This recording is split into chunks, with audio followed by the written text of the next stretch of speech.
Yes, please. Come well prepared this time.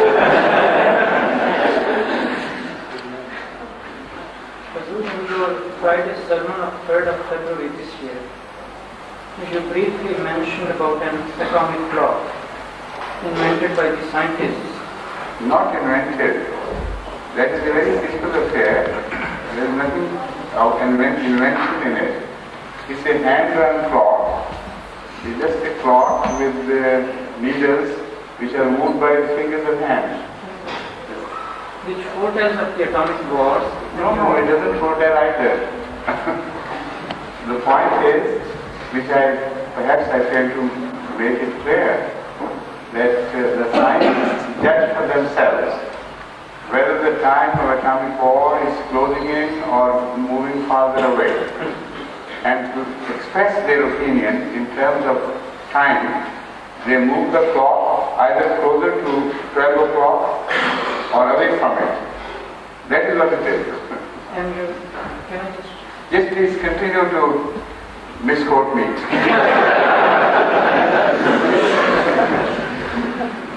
Yes. Also related it to the crises which are taking place in the history of the earth. Would you please kindly explain a little more? Now, which on the clock or the history of Ahmadiyya? The relationship. It's quite right.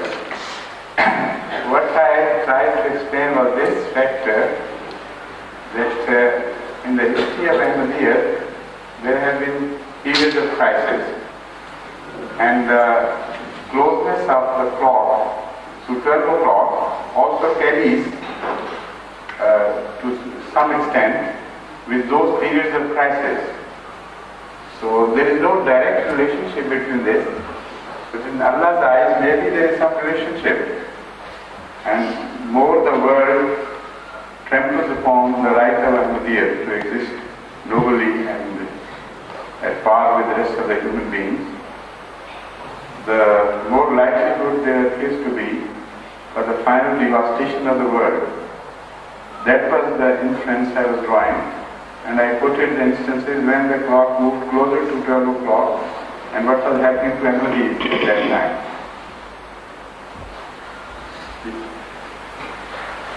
Hazur, the Holy Quran is full with words Yadkhuluna fi Abada or La Khawfun Alayhim wa La Hum Yahzanun.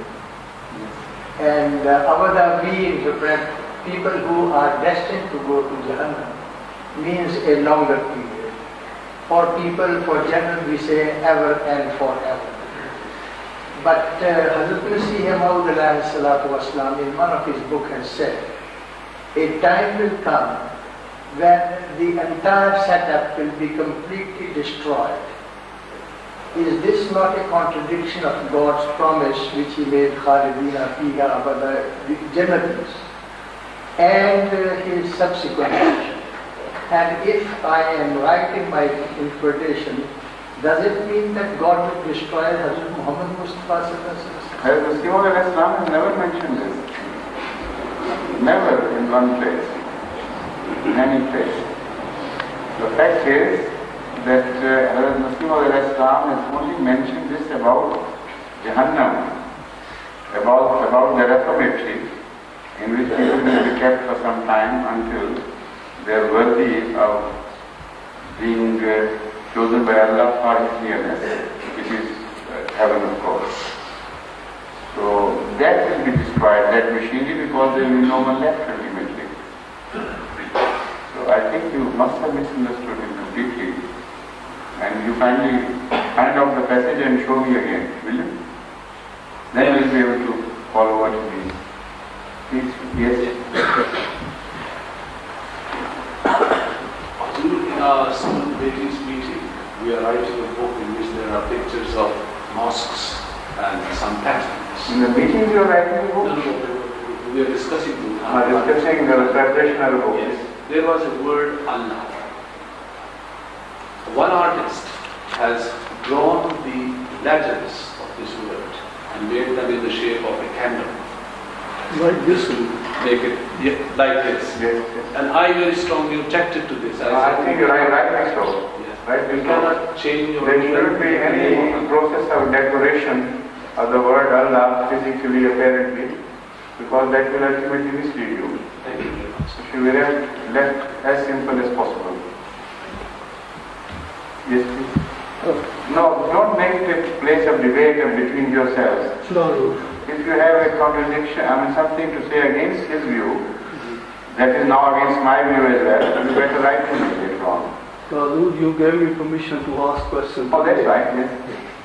You see, I seek your blessed guidance in certain matters when we go to see some political figures and to the press people. Yesterday, I met the Speaker of the House of Commons, Mr. Redden Croydon. Yes. And I explained all the situation. Does he belong to Croydon? Yes, sir. He is the Northeast Croydon. Right. And I took some of my members from Croydon and we had appointment and explained already. He sympathized with our views that this persecution is inhumane and against the Universal Declaration of Human Rights. But during that conversation, it involved some sort of the work of Dai Allah as well. By chance, I took some pamphlets to present in the end, which explained what is Ahmadiyya and what are our views. He said, it is the first time I knew what are your views. And it is a very good thing that you should see all the MPs of your area. Next Friday, I am going to see another MP who is also one of the officials. Now, Hazur, my question is that during this conversation, I seek your guidance, what principles I should keep in mind briefly, and how I coordinate the work of the Yadallah in that situation, which should be very effective. Please sit down. When you meet different people, will the situation remain the same? Or will it vary from person to person? It varies from person. So how can I answer you about a situation which varies from person to person? The principle is that every Ahmadi should keep his eyes open and watch for his possibilities and openings. And the moment he gets an opening into one's mind and heart, he must enter it and tell him that I am carrying the gift of Allah for you. So it all depends on what sort of person you are talking to, his attitude to life, his personal bearing, and so many things will determine how to appeal to him or appeal to his best nature for making you interested in Islam. So the attitude is the right attitude. You should be ready. And that readiness you showed, and Allah helps you too. That is the most important thing. Dawat al-Allah is the most fundamental thing for us, for our survival. Because if you get yourself involved in Dawat al-Allah, whether these people in any way sympathize with you or not, that will be completely irrelevant. It's Allah who will help you and Allah is going to save you. We are making these efforts only because we are told by Allah to do whatever is in your power to do. But this is not our dependence. We only depend upon Allah, and the succor will come only from Allah, not from any other power. This I assure you. So go on doing your bit in every direction. But the most important direction is the direction of prayers. It is there where the battle is going to be decided. I assure you, nowhere else. When during the war of Badr, the battle of Badr, if you Muslims are fighting in the battlefield, and Hazrat Dr. Muhammad Mustafa was fighting in his tent alone, the battle of prayer. And the battle was decided in his tent, not in the battlefield. Because feed all the facts to a computer, and the answer to that battle, which was being fought in the battlefield, would have been a complete devastation for the Muslims and total annihilation of the Muslim forces. But that tent decided the fate of that battle. is the battle at night, in which Ahmadis will be involved and are involved already, I know, which is going to decide the fate for us, inshallah. Yes, please. Yes, I had wanted to enumerate now. Sam, your brother Akram has left for Libya? Yes, he went on Friday, yesterday. Yesterday? He's gone, yes. So I received his letter after he had left, unfortunately. So I couldn't meet him actually. I'll tell you. You kindly let him know. Okay. I'll have to humbly ask you, what is the relevance of dreams we have? Some are, whether taken seriously or not. Children have dreams as well. What is the real relevance behind No, it? it all depends on what sort of dreams there are. There are Azratul Ahlam as well, according to the Holy Quran. And there are true dreams as well.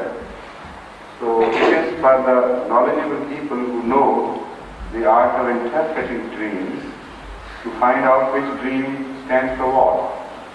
And secondly, it's the person himself who can decide. Because if one is shown a dream from God, number one, it is symbolic, and it has a very deep impression on the person who sees the dream. And then later on, by its fulfillment, one is positive that that dream was really from Allah. So the machinery of dream is in every man. Had there not been any machinery for seeing dreams, how could Allah show dreams? He couldn't have so ill-planned the things that in the one place he had decided to show dreams to his chosen people, and in the other place he did not provide for the machinery. So the machinery of dreams is there for everybody. So if not activated by Allah, by its own internal forces it is activated many times. But those dreams are called Azratul Ahlam. Meaningless, purposeless, just the dreams of one's thoughts and intentions and hidden forces of hidden psychic forces. And the other dream which comes from Allah stands distinctly apart. It has a message, it has a language, like the language that was used at the time of the Yusuf, you know that. No, you must be after him. When we see the life of Nabi Kareem Sallallahu Alaihi Wasallam, he has always stress on, praying for the people. Oh God, guide them, because they don't know what I am. But on certain, in Quran we have read, when the prophets have been tortured so much, they had to say, Rabbi la tazar al-kafirin min al-dayyar. La tazar al-kafirin min al-dayyar. So we sometimes had to... You are generalizing things too much. Quoting one single instance of Hazrat Nuh, you have generalized it to all the prophets, while I don't see the same sort of prayer at the lips of other prophets at all, in the Holy Quran or in other books. Well, the fact is, you have missed another verse which is connected with this. Allah himself tells Hazrat Nuh, before he was made to pray by Allah, that whoever was to believe in you has believed. And the rest of the world, the rest of his people in fact, not the entire world, was not destined to believe.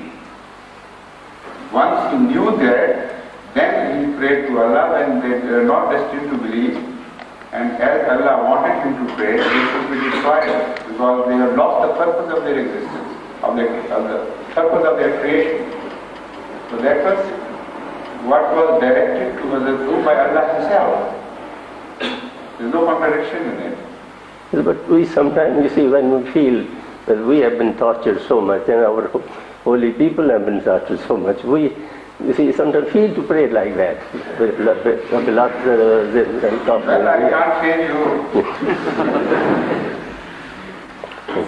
It's up to everybody to behave as one thing is very certain, that those who have been wrong have a right to revenge themselves only to the extent to that which they have been wrong, to the extent that they have been wrong.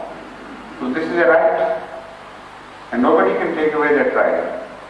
But there are better and higher teachings which improve the man and lift his status to greater heights. And these are the teachings of Hazrat Muhammad Mustafa Sallallahu Alaihi Wasallam, which stress upon your praying for your enemy. So if anybody cannot rise to that height, he is not to be censured. It's for Allah to decide whose prayers he will accept. Yours or somebody else's who is praying and not wishing ill of anybody. You understand?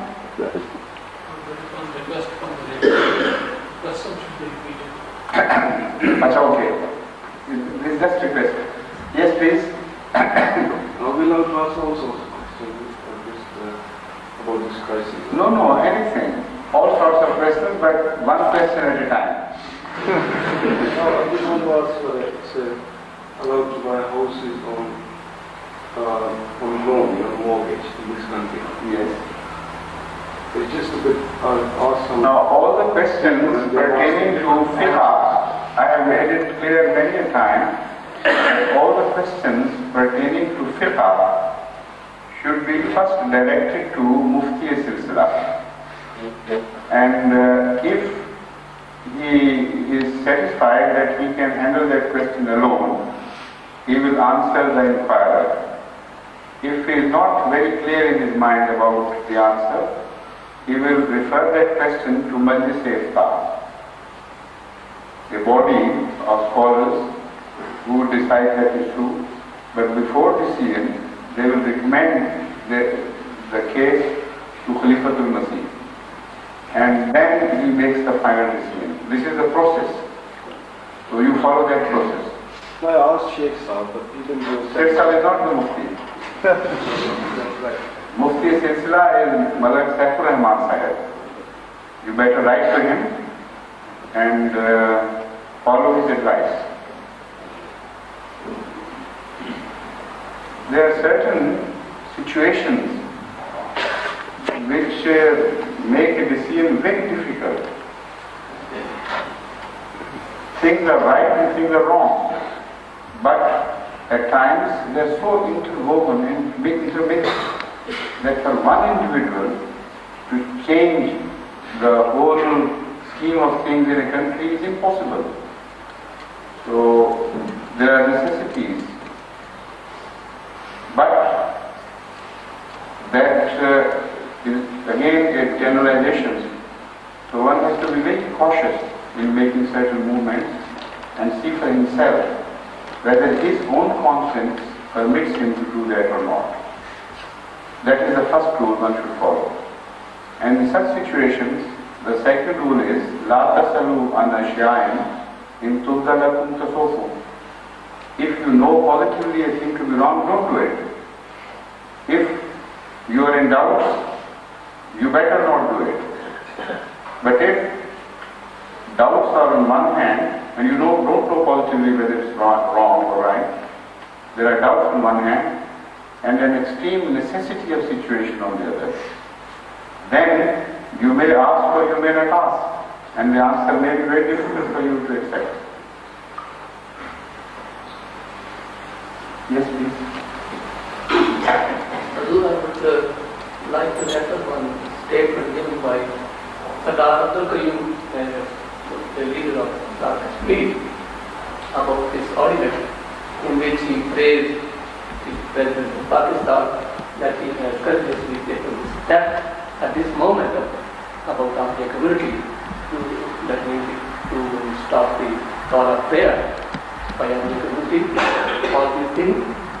On the other hand, in the same statement, he asked the President, in the same manner, in the same courage, he should make a general election immediately.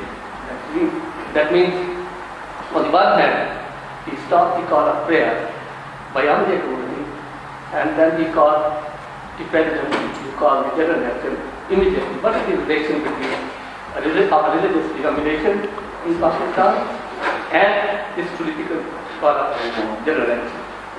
I'm sorry. Better put this question to Sardar Abdul Qayyum Khan. Yes, please. The question was that he read a statement by Sardar Abdul Qayyum Khan. Sardar Abdul Qayyum or Khan, I don't know whether Khan is that or not. But let's call it Sardar Abdul Qayyum. First of all, congratulating Sadr Ziaul Haq for this bold and wise step about Ahmadis. And in the same breath, he demanded that now be courageous enough to hold the general elections as well. So he asked me what was the relationship between these two observations. I said, ask Sardar Abdul Qayyum Khan. He would know better. Yes, please. Any other questions? Yes?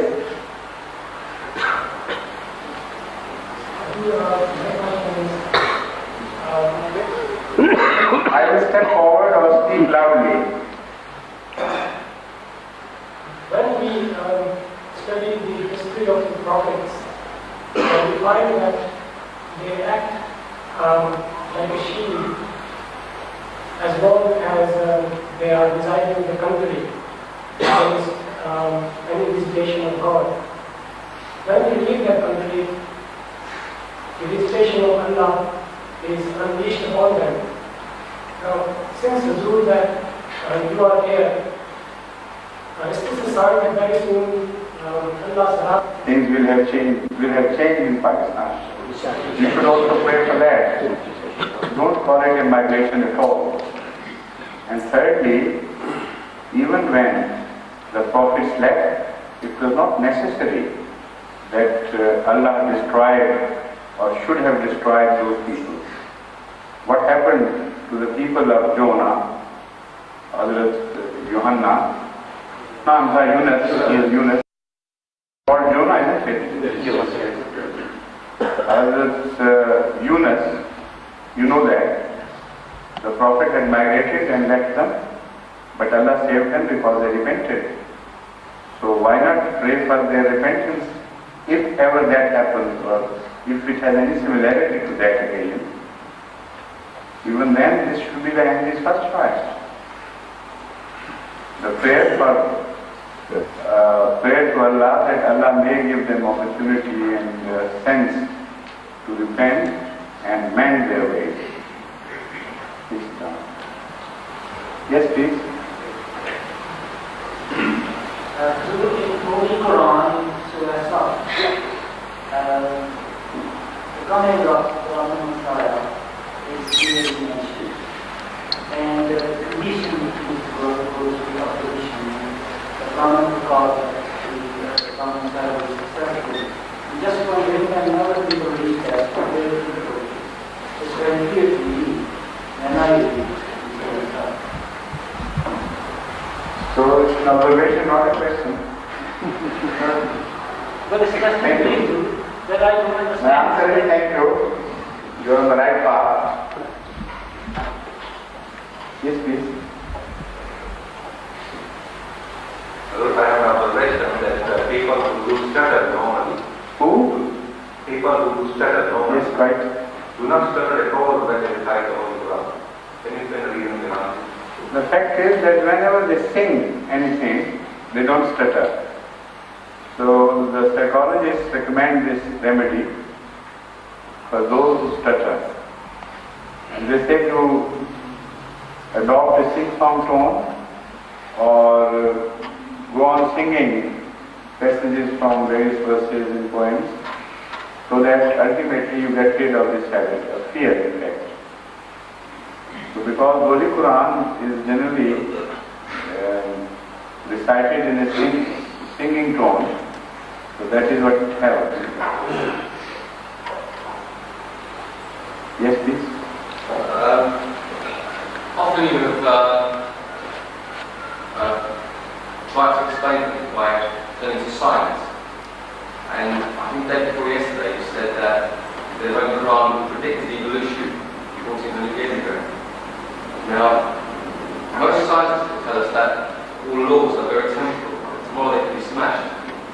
Pardon, beg your pardon? That all scientific laws are not absolute. That's fine. So, are you justified in saying that the Quran predicts evolution, but tomorrow evolution may be smashed? No, I am not saying that at all. And nor do you understand the saying which you have attributed to scientists correctly. You know, theories go on changing, but the facts remain the same on which the theories are built. The facts of life which science presents do not change.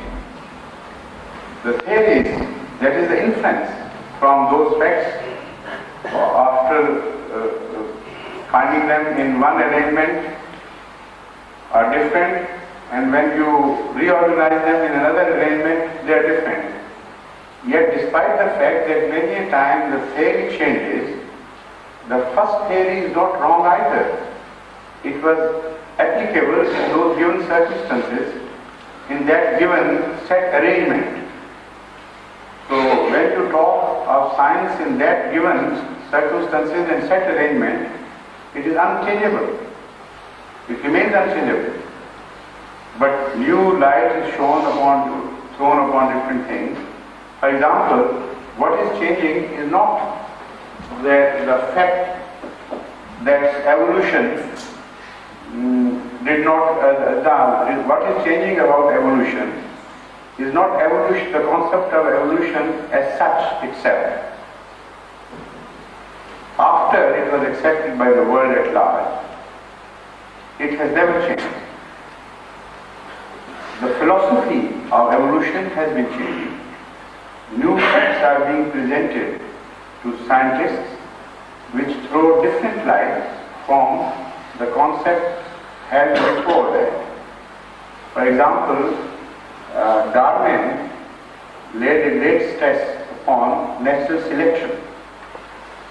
At that time, the chemistry of life was not so well known as it is so well known today. And to say that natural selection played a part is okay. That is not rejected.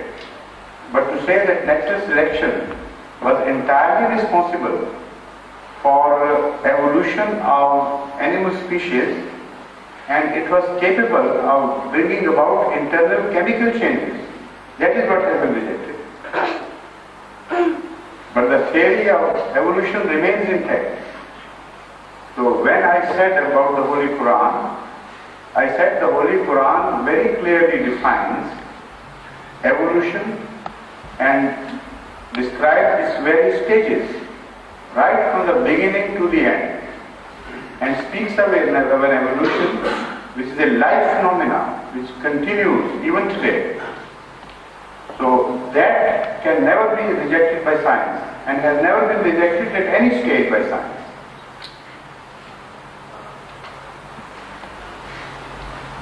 Yes, please. There's been a lot of research done into test-tube babies nowadays. Is this going against the laws of God? To attribute things to Allah which He has never mentioned is fundamentally wrong. What Allah wants is preservation and purity of the human reproductive system which Allah has Himself designed for mankind. Now, if that is not hit, the sanctity of that system and the purity of that system is not hit, nothing is wrong. So if a husband and wife are helped, a couple, husband and wife are helped in giving birth to babies, whatever scientific measures are adopted, they are not against the verdict of Islam. Can one ask 2 questions? First one, please. Yes? Me? You said 2 questions, I said one, and you have changed your mind about the one. I just want to know that people who donate their organs, That I told yesterday is okay with Islam. The fact is, the fundamental decisive factor is this, that Islam creates a stage of sacrifice. That's number one. Islam permits the sacrifice of one living being for the sake of saving the life of another. That is quite not only permissible but promoted in Islam. Thirdly, Islam says that a sure value in life will not be sacrificed for an uncertain value. Now, if by taking out an organ of a living being, you attempt to save the life of another with a positive danger to that living being from which that organ has been extracted, that will not be permissible in Islam. But if no harm is done, or there is a greater probability that no harm would come to one living person in the attempt of saving another's life, that is permissible. Yes, please. Assalamualaikum. Yes. Huzur, when we are talking about the marriage,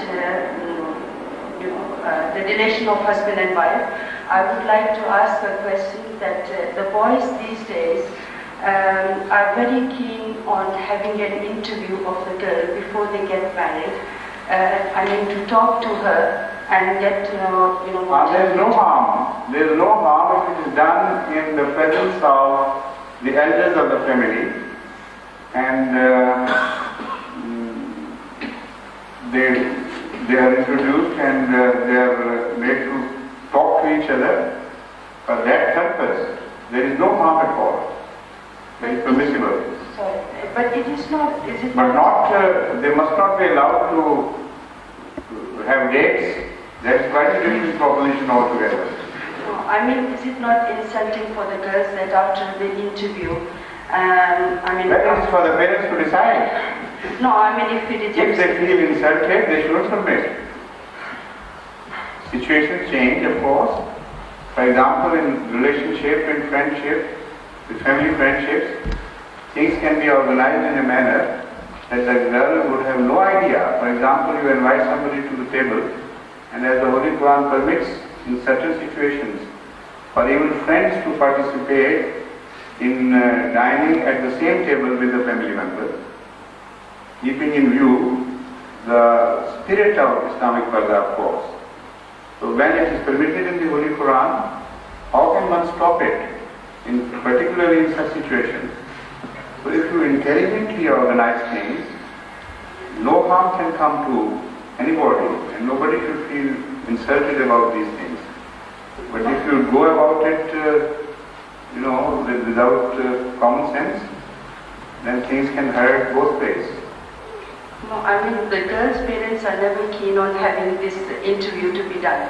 But it's the then boy. Don't go for that boy. Reject him outright.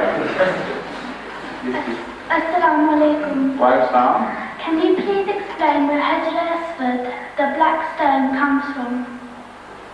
The black?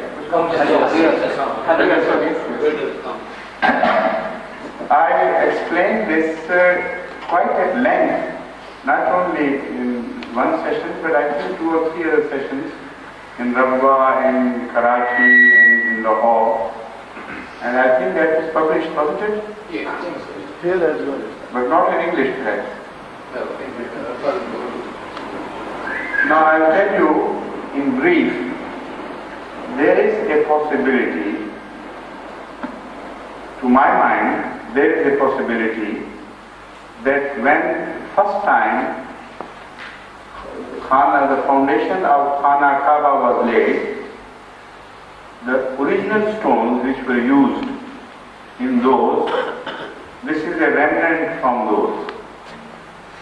And this is a historical stone because the first ever stone used for the creation of House of Allah is still available for man to see and touch. So out of love for that particular stone, which has a very great historical value, we revere it. Otherwise, in itself, it has no point of reverence. That is one possibility. And there is another possibility combined with this. I mean, not either this or that, but another possibility combined with this, which has been mentioned by Hazrat Muhammad Mustafa sallallahu alaihi wasallam. He says that the Hajar-e-Aswad came from heaven, and it was white before it entered the heavenly atmosphere, the earthly atmosphere, and because of sins of mankind, it got black. Now, it is a symbolic language. What may have happened, one can easily conceive, would be this, that area in which Khana Kaaba is built is generally deprived of building stones. Or maybe it is not because of that. I have not myself seen that area. Maybe the building stones are available near enough. But Allah wanted to send something from heaven as a symbol. So some meteors might have fallen in that area.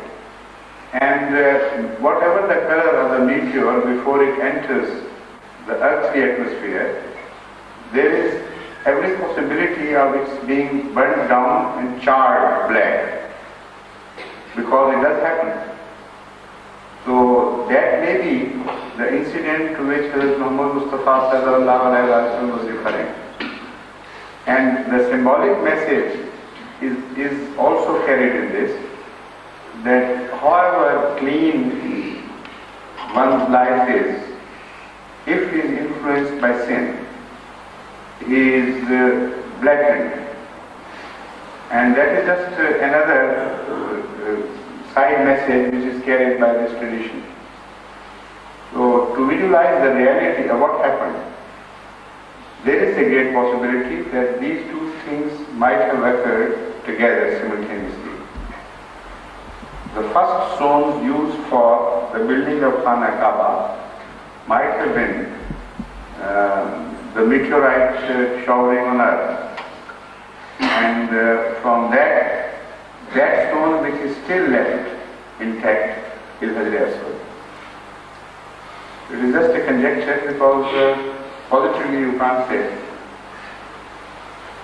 Yes, please. Yes, after I have just permitted a gentleman to ask a question. After that, it will be your turn, please.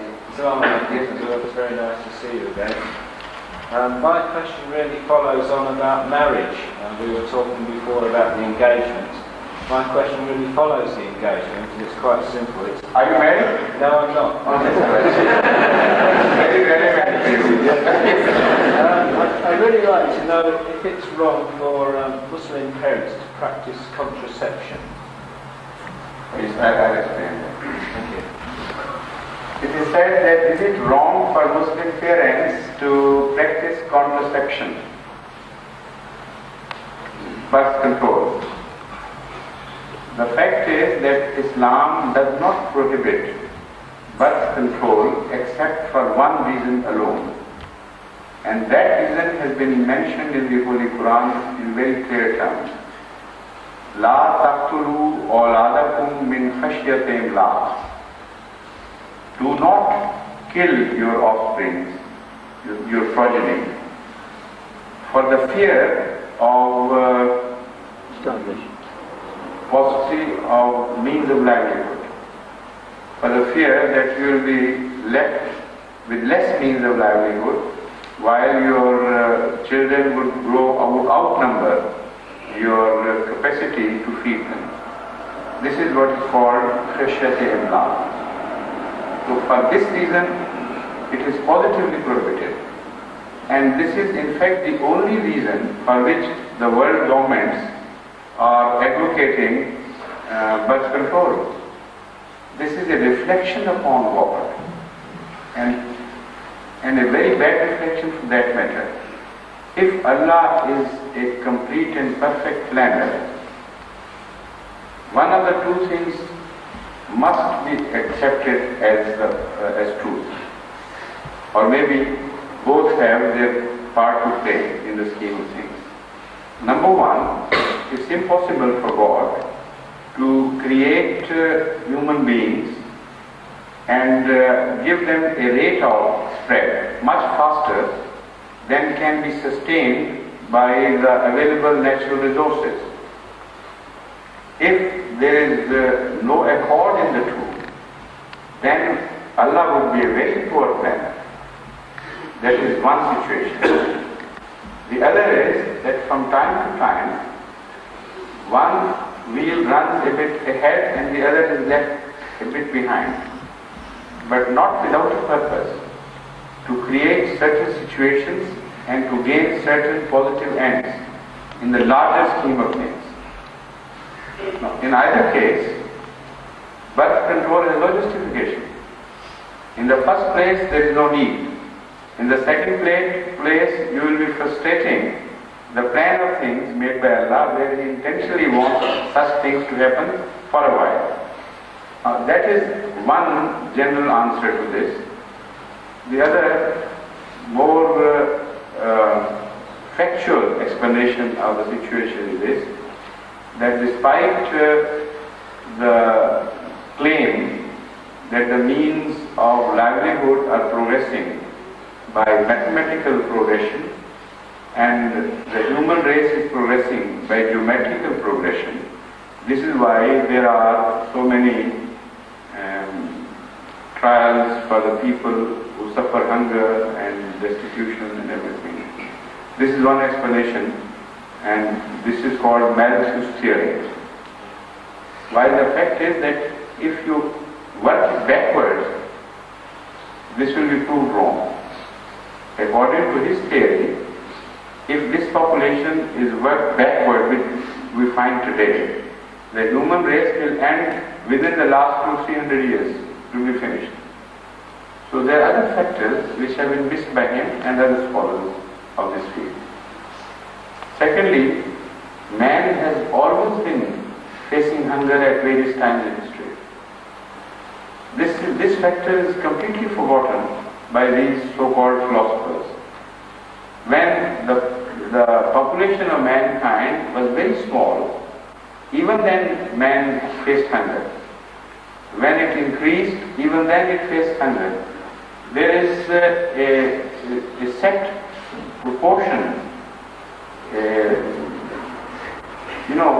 relationship between suffering and the number of mankind which is not changeable. It is a constant. What factors determine it? I know some of them, but it will be a different, a full address on that subject separately. But one thing I assure you, the phenomena works most scientifically. Allah tells us that إِن مِّن شَيْءٍ إِلَّا عِندَنَا خَزَائِنُهُ وَمَا نُنَزِّلُهُ إِلَّا بِقَدَرٍ مَّعْلُومٍ. That we have vast resources of everything, and those resources can never be exhausted because unending resources are available to us. But we disclose it to mankind according to a set plan. That is the relationship between man and his resources. So if you look back at history, you will find that there was a time when the only fuel available was the firewood.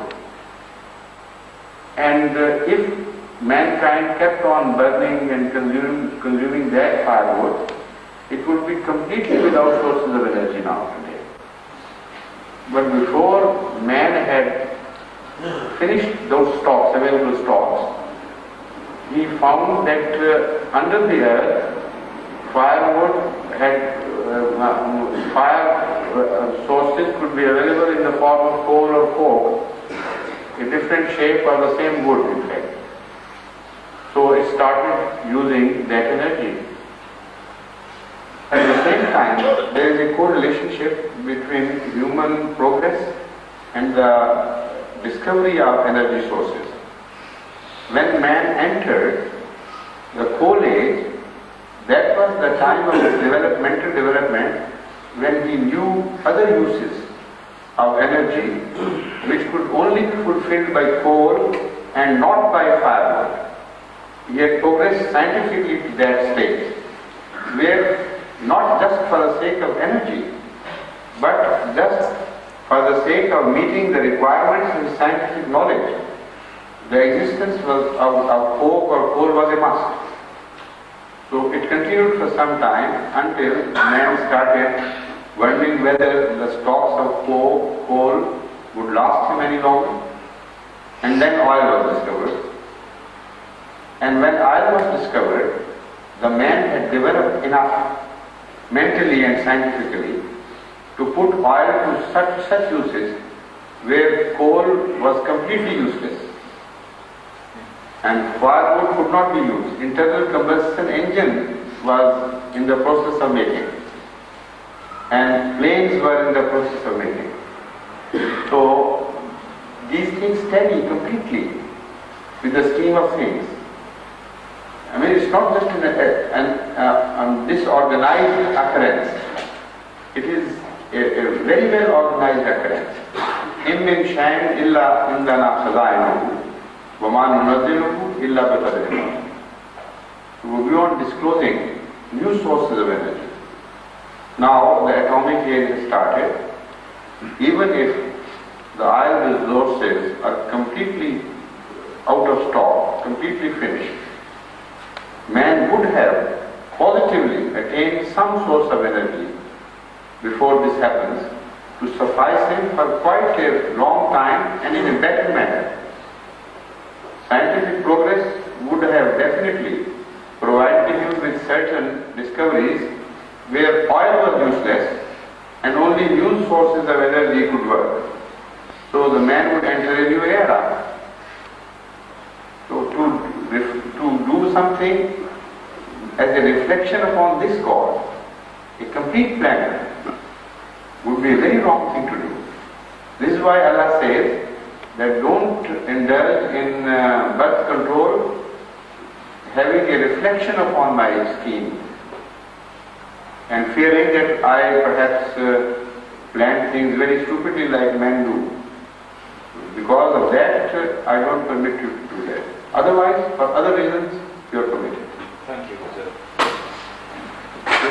Now, from the ladies' side, there was a question. Could you please explain the term which implies certain conditions, which I think go against the fundamentals of Islamic social philosophy?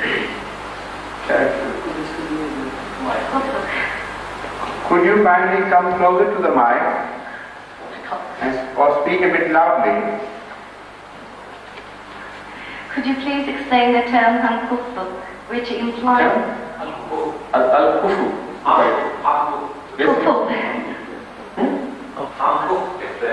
Maybe al-kufu.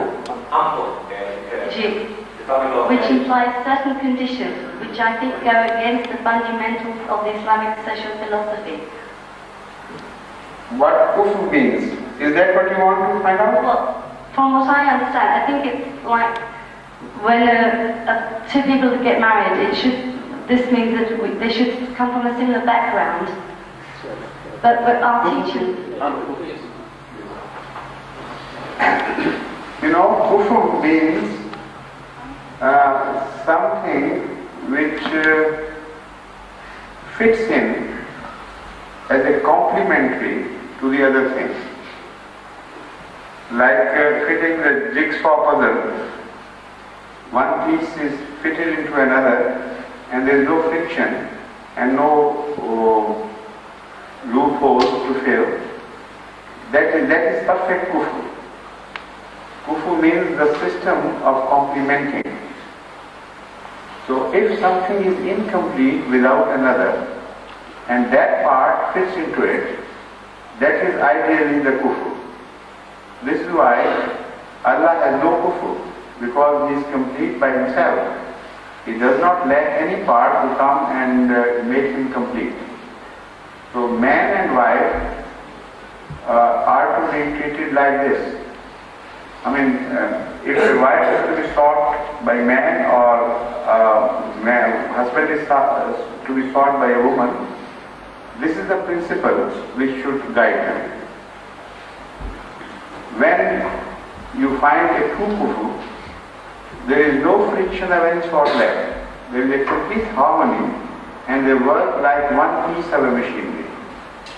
If you ignore certain things and there is disharmony or tensions or contradictions between the two, then it will be very difficult to run a smooth life or an ideal life. Now it's very difficult for human beings to judge how to go about it. Hazrat Muhammad Mustafa sallallahu alaihi wasallam has given us a guideline. He says, for the believers, the most important and fundamental thing to go for is taqwa, being pious in attitude. If somebody is pious-minded, is righteous, is good as far as religion is concerned, even if in other things he is lacking kufu, this is a very great cushioning which will help sustain the shock of differences of opinion and things. If a man is pious, then lack of kufu in other fields can be offset. If the man is a worldly person, materialistic in approach, then the lack of kufu will be pronounced to a degree where life can become a hell for the couple. So this is why Rasul Kareem sallallahu alaihi wasallam has advised to find the kufu, go first and foremost for piety. If piety is there, then you should rest assured that life will be alright. Because other lackings would be more than well provided. Yes, please. I would like to find out, is it permissible about these insurances which you have to undergo every day on the houses, cars, etc., everything? Well, this issue has been decided and made public and has been published in Al-Fadl and has been made known to all the Jamaats. I wonder why you don't know the answer. Well, actually, I'm a little bit in doubt about it, so I thought if you can throw a little bit light on this subject, please. No, I've said it so many times that it has become boring for me now to go on repeating the answer to the same question over and over and over again. This issue has been decided and you better ask your Imam, he will provide you with the decision of the Jamaat. Please.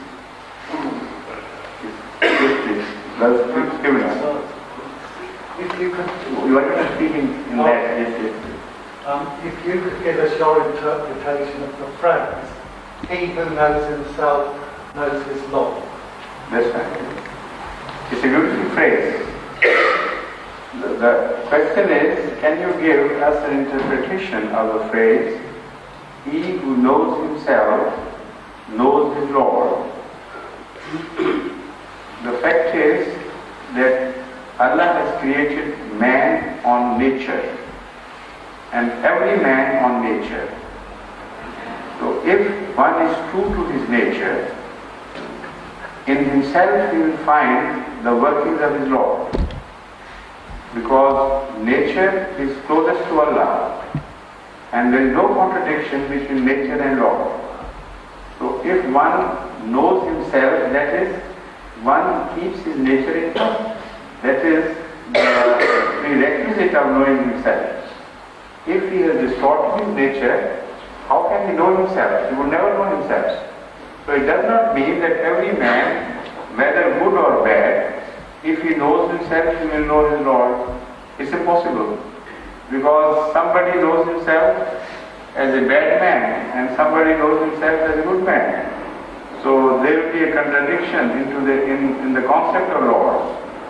For everyone, there will be a different Lord, one wicked and one pious. So that is what it does not mean at all. It only means that if one knows himself as he should be, knows his true being, and that one can only know if he has not helped himself distort his personality. So only the true people can know their Lord. That is what it means. Yes, please. Assalamu Islam. Recently there is a lot of discussion that Jesus didn't die on cross. Yes. And there was a recent essay in the Reader Digest also about it. What's the reaction of the Muslims about nowadays? What they think? Muslims are no longer concerned with death or life of Jesus. They are not even concerned with their own death or life. This is the most tragic affair, most tragic part of the Muslim's life, that they are gradually being indifferent to the most fundamental issue, and they don't care. Only Ahmadis revive this for them, and when they try to convince them, many times they get the answer, all right, let Jesus die. What then? What is it to us? While the fact is that it is all to them. And Ahmadi should explain this fact to them, that it is a very fundamental question which must not be permitted to die, because it is a life and death question for the Muslims. If Jesus is alive, naturally, without any doubt, he will descend from heaven himself, because he would not be kept alive by God for 2000 years or so without any question, and shifted to heaven, some safe place, away from human torture. Why? What was the purpose? Obviously, he was to descend again. So if he is alive, we must look upwards for Jesus to reappear from the heavens body. And if he is dead, then what would be the lot of the people who are waiting for their survival, for someone to descend from heaven who himself is dead? Their fate would be very much like that of a patient who is on the deathbed, and somebody is telling him, don't worry, the physician who can cure you is just nigh about to come. And there is no physician because the physician himself is dead. So this is the sorry state of affairs which has to be brought to the notice of the Muslims in general, and your friends in particular, that this is not an issue which you can avoid as not concerning you. Because Hazrat Muhammad Mustafa sallallahu alaihi wasallam has made it manifestly clear that unless Jesus comes, the lot of the Muslim of latter days will not change. They will not be revived. They will not be given a new life until Jesus descends from heaven. So this is a very vital question. If Jesus is alive, there is no doubt that Ahmadiyyat is dead. Because unless that same person descends, the phenomena of revival will not take place. And if Jesus is dead, then all the opposing sects of Ahmadiyyat are dead along with him. And only Ahmadiyyat is alive. Because it recognized where the man was to come from, and has found out and has recognized him. So this is a very vital question. Yes, please. Sir, you asked, seek your advice on a professional matter. I am a general practitioner. Your profession? Yes, sir. As you know, I am a general practitioner. Yes. And many times we have to recommend the termination of pregnancy. Partly that question has been asked before, and I had that in my mind. That was answered and asked and answered by a different angle. My question has a slightly different angle, sir. And that is that when a girl comes in with an unwanted pregnancy, we have a statutory duty to recommend on some terms. One or two conditions are very genuine. One of them, for example, in that case, you must follow the law of the land. sir, She has not come to you to take your advice on Islamic theology. yes, So remain restricted to your own field. fine. Decide the issue on the law of the land, Yes, sir, fine. and don't go beyond that. Thank you. Yes. Allow me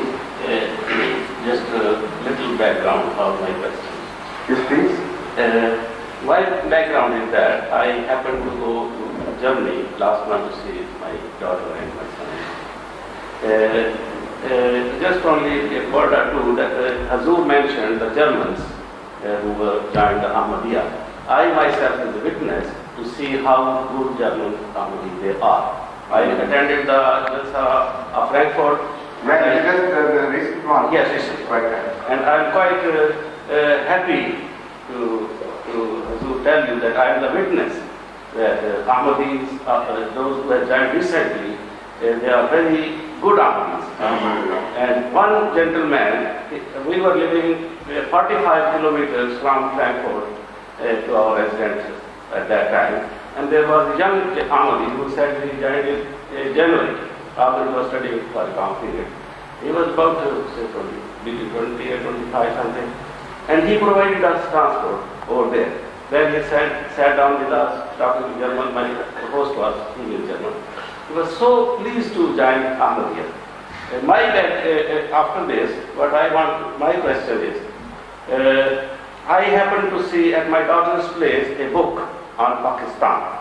It is a big book with pictures giving the political, cultural and all this background. It's quite a big book. I have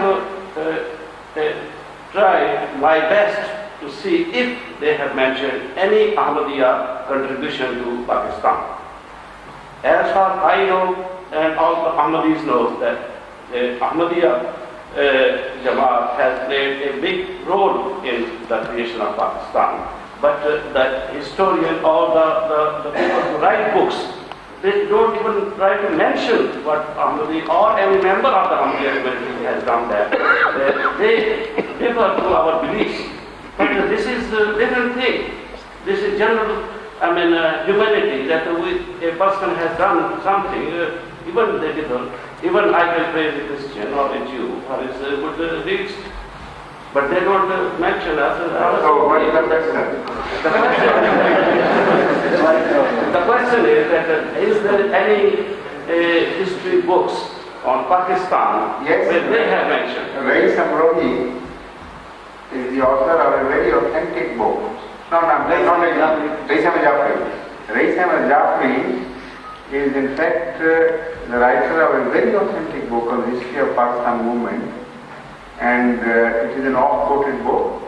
He has very clearly mentioned Ahmadiyya vis-a-vis the part played by other religious groups, and he mentions it that the only religious community as such which offered its services in toto to Quaid-e-Azam was Jamaat Ahmadiyya. And he also mentions so many very touching incidents, how Ahmadis sacrificed all their dear things of life for the sake of Pakistan movement. So you refer to that book and write articles on that.